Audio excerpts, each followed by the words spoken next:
Coba pikirkan di mana hal itu berada. Apakah di dalam diri kita?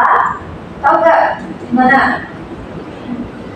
Apa? Ya. Gimana ya Bu? Coba pikirkan di mana hal itu berada. Apakah di dalam diri kita? Oke, kita lihat ya jawabannya. Nah, sebenarnya hal itu tidak tersimpan di dalam diri kita, tetapi ada pada orang lain. Hak kita bisa terpenuhi karena orang lain menjalankan kewajibannya. Contohnya, hak untuk belajar dengan tenang karena ada teman kita memilih untuk tidak mengganggu kita saat belajar. Nah, jadi jika orang lain tidak menjalankan kewajibannya, maka hak kita pun bisa hilang.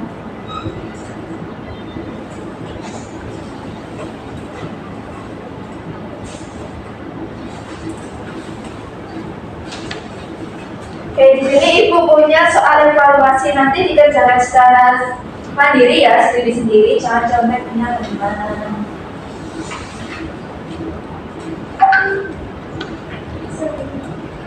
Ibu beri waktu 10 menit deh. Udah Ibu. Udah. Bisa ibu. Ada yang sulit nggak? Tidak. Tidak, Bu. Tidak. Wow. Keren sekali kalian. Bagus banget.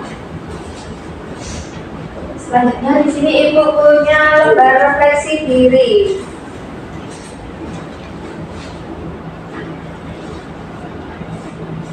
Kerjakan ya, Pak.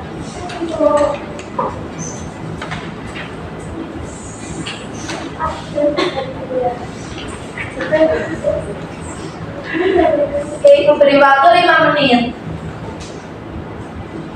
Apakah sudah selesai anak-anak? Sudah. Kita kembali.